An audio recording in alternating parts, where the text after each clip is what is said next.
यह कहानी महाभारत के युद्ध के प्रारंभ होने से पहले युद्ध भूमि को तैयार किया जा रहा था।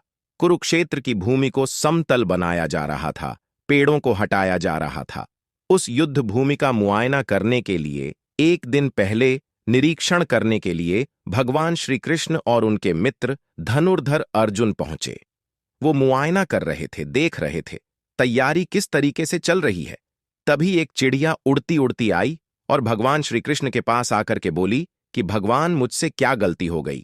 मेरी दुनिया आपने उजाड़ दी। यहाँ युद्ध भूमि को तैयार किया जा रहा है, पेड़ों को गिराया जा रहा है। एक हाथी ने आकर के मेरा पेड़ गिरा दिया। मेरा घोंसला उस पर था, वो घोंसला गिर करके जमीन पर आ गया। उसमें नन्हे नन्हे बच्चे हैं। हमारी जान बचा लीजिए भगवान, अब सब कुछ आपके हवाले है। भगवान श्री कृष्ण ने कहा कि मैं इसमें क्या कर सकता हूं, मैं तुम्हारी मदद नहीं कर सकता।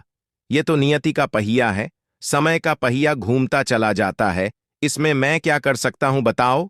वो चिड़िया रुआंसी होकर के बोली कि भगवान, मुझे बस एक इजाजत दे दीजिए। भगवान ने कहा कि बोलू, क्या पूछना है, क्या इजाजत चाहिए? तो उस चिड़िया ने कहा कि भगवान, मैं आप पर विश्वास तो कर सकती हूं ना। भगवान ने भरी अगले दिन युद्ध शुरू हुआ और युद्ध की शुरुआत से पहले भगवान श्री कृष्ण ने अपने दोस्त अर्जुन से कहा, अपने मित्र से कहा कि मुझे अपना धनुष और एक तीर दे दो, एक बाण दे दो।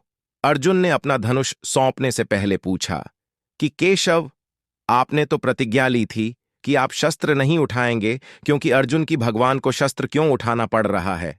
ऐसा क्या हो गया? तो भगवान श्री कृष्ण ने कहा कि उस सामने हाथी देख रहे हो, उस हाथी ने उस चिड़िया का घोंसला गिराया, उस पेड़ को नष्ट कर दिया जिस पर उस चिड़िया का घोंसला था। मुझे कुछ तो करना पड़ेगा। अर्जुन समझ गया। भगवान श्री कृष्ण ने वो धनुष लिया है, एक तीर छोड़ा, लेकिन ये क्या? वो तीर जाकर के हाथी को लगा ही नहीं। उसके गले में घंटी लटकी थी, उस पर जाकर के लगा और वो घंटी नीचे जमीन पर गिर गई। अर्जुन हंसने लगा और कहने लगा कि माधव, आपसे नहीं हो पाया, मुझे मौका दीजिए। 1 मिनट में उस हाथी को नष्ट कर दूंगा, खत्म कर दूंगा। भगवान ने कहा कि नहीं, नहीं हो गया, बस इतना काफी था। अर्जुन ने भी ज्यादा सवाल जवाब नहीं किए।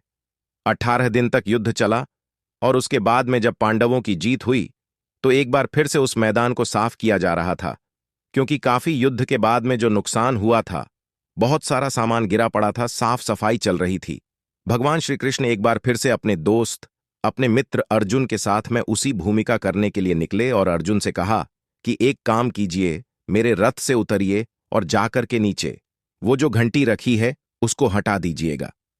अर्जुन चौंक गया कि हमने युद्ध जीत लिया है, हम इतने महान बन चुके हैं और यह मुझे एक घंटी उठाने के लिए, युद्ध भूमि की साफ सफाई करने के लिए कह रहे हैं। लेकिन जानता था भगवान है, कुछ भी कह सकते हैं। रथ से नीचे उतरा, जाकर के उस घंटी को उठाया, साइड किया और जैसे ही उस घंटी को उठाया वैसे ही उसके नीचे से नन्हे नन्हे बच्चे चिड़िया के फड़फड़ाते हुए उड़ान भर ली। उन्होंने उड़ गए। अर्जुन की आंखें नम हो गईं। उस घंटी के नीचे था वो घोंसला, उस चिड़िया का जो मदद मांगने आई थी। 18 दिन के युद्ध में वो चिड़िया और उसके बच्चे सुरक्षित रहे, क्योंकि घंटी वहां पर उनका सुरक्षा कवच बनकर आ चुकी थी।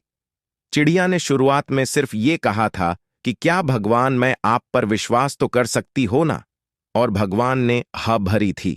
कहानी बहुत छोटी है, लेकिन हमें सिखाती है कि दुनिया में हमारे सामने चाहे जो परिस्थिति आ जाए, एक काम कीजिएगा, अपने जीवन को ऊपर वाले को सौंप दीजिएगा, क्योंकि आप जीवन भर में जितना कर सकते हैं उससे कहीं ज्यादा तो वो एक पल में कर सकता है।